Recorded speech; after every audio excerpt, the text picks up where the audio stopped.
आज इतवार का दिन है। मैं हमेशा कहता हूँ कि सप्ताह में जब इतवार आता है तो विश्राम मिलता है, और भगवान पर जब एतबार आता है तब विश्राम मिलता है। तो कल का जो कार्यक्रम था वो बड़ा सुंदर आयोजन था। अभी इससे पहले हम हरियाणा में कथा कर रहे थे अर्पिता जी, तो वहाँ अमित नाम के एक व्यक्ति हैं, वो हमसे मिले। कल भी हमने ये दृष्टांत सुनाया था। मुझे मन से ये भाव बड़ा अनुग्रहित करता है, क्योंकि सच्ची घटनाएं साईं भक्त की। सब कहते कागज की लेकी, मैं कहता आंखन की देखी। तो अमित नाम के एक हरियाणा के भक्त हैं, बाबा के बहुत अनन्य भक्त हैं।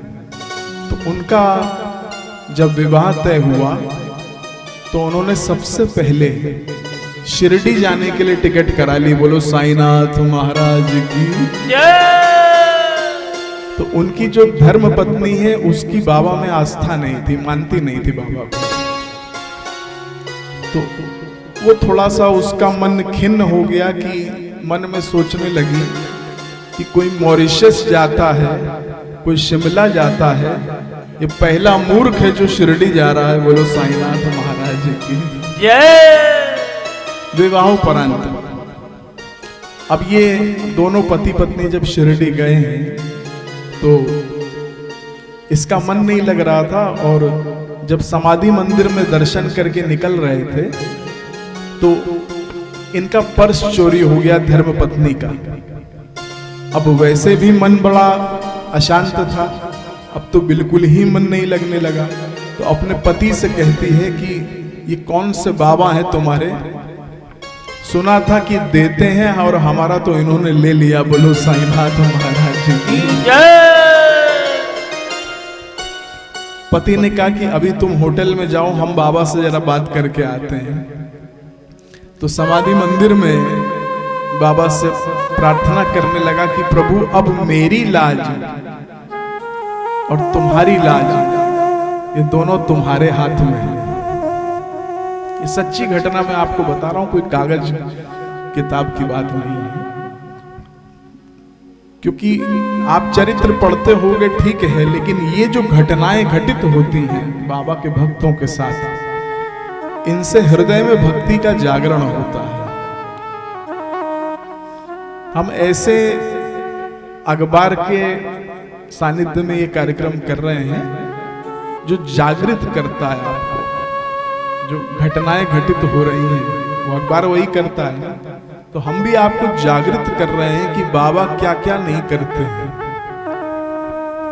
और कितनी प्रत्यक्ष शक्ति है बाबा। तो वो बाबा से यही उसने कहा कि प्रभु मेरी लाज रखना, कैसे भी हो वो पर्स मिल जाए बस, तभी उसकी भक्ति जागृत होगी, नहीं तो कभी भी आपकी भक्त नहीं बन पाएगी।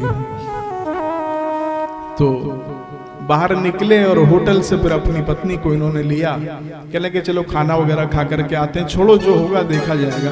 कहने के नहीं, पासपोर्ट भी उसी में है और बहुत कुछ उसमें था, परेशान मत हो, बाबा बैठे हैं।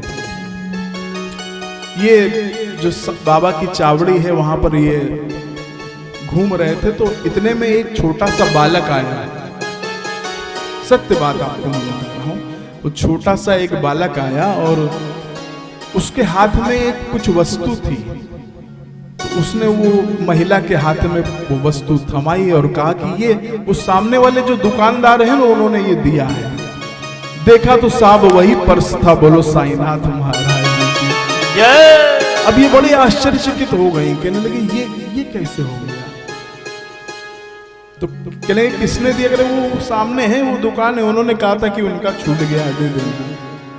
तो मन में आया कि सबसे पहले उसको धन्यवाद दे दें, वो जो छोटा सा बच्चा था वो तो चला गया। अब वो दुकानदार के पास जब गए तो उससे पूछा, पैरों तले जमीन खिसक गई। उसने कह दिया कि मैंने किसी को नहीं भेजा, मैं तो आपको जानता तक नहीं हूं। बाबा स्वयं चले आए और अपने भक्त को अपनी अमानत दे दी। दुनिया से हर बाजी जीते मशहूर हो गए, दुनिया से हर बाजी जीते मशहूर हो गए, इतना हंसे कि आंसू दूर हो गए। हम कांच थे, लोगों ने हमें फेंक दिया था। हम कांच थे, लोगों ने हमें फेंक दिया था, पर जब बाबा के दरबार में आए तो हम कोहिनूर हो गए। बोलो साईनाथ महाराज की जय।